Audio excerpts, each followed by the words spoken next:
30 days start a healthy breakfast சீரியஸில் இன்றைக்கி டே 4 சூப்பரான டேஸ்ட்டில் ஹெல்த்தி ரவா பைட்ஸ் எப்படி பண்ணுறதுன்னு பார்க்கலாம். இதுக்கு ஒரு கப் சம்பா ரவையை பேனில் சேர்த்து 4 நிமிஷம் போல் நல்லா வறுத்துட்டு தனியாக கொட்டி ஆற வச்சுடுங்க. ஆறின பிறகு மிக்சர் ஜாருக்கு மாற்றிட்டு கொஞ்சம் இந்த மாதிரி கோரஸாக அரைச்சிக்கோங்க. ரொம்ப பெரிய பீஸாக இருக்கும், ரவை பதத்தில் அரைச்சிங்கன்னா கரெக்டாக இருக்கும். இது கூட அரை கப் தயிர், தேவையான அளவுக்கு தண்ணி சேர்த்துட்டு இந்த மாதிரி இட்லி மாவு பதத்தில் அரைச்சிட்டு ஒரு 20 நிமிஷம் போல் அப்படியே விட்டுருங்க. கொஞ்சம் ஊறட்டும். மாவு நல்லா ஊறின பிறகு பொடியாக கட் பண்ண கேரட், பீன்ஸ், குடமிளகா, கொஞ்சம் கொத்தமல்லி தலையும் சேர்த்துட்டு நல்லா கலந்து விட்டுக்கோங்க.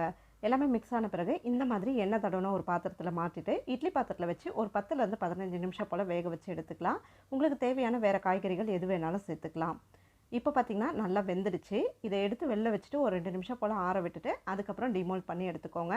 ஒரு 5 நிமிஷம் போல் கொஞ்சம் ஆற விட்டுருங்க. அதுக்கப்புறம் சின்ன சின்ன க்யூப்ஸாக கட் பண்ணி எடுத்துக்கோங்க. ரொம்ப சூடாக இருக்கும்போது கட் பண்ண முடியாது. இந்த மாதிரி இருக்கட்டும். இப்போ தாளிக்கிறதுக்கு பேனில் 2 டேபிள் ஸ்பூன் அளவுக்கு நல்லெண்ணெய் சேர்த்துட்டு கடுகு, உளுத்தம்பருப்பு, கருவேப்பிலை சேர்த்து தாளிச்சிட்டு இந்த தாளிப்போட நம்ம ரெடி பண்ண அந்த பைட்ஸை சேர்த்துட்டு நல்லா ஒரு 2 நிமிஷம் போல் டாஸ் பண்ணி எடுத்துக்கோங்க.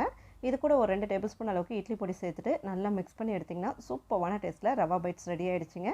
சம்பா ரவையில் செஞ்சனால ரொம்ப ஹெல்த்தியாகவும் இருக்கும். சட்னி இல்லை சாஸோடு வச்சு சாப்பிடுங்க. டேஸ்ட் அட்டகாசமாக இருக்கும். ட்ரை பண்ணிட்டு சொல்லுங்கள்.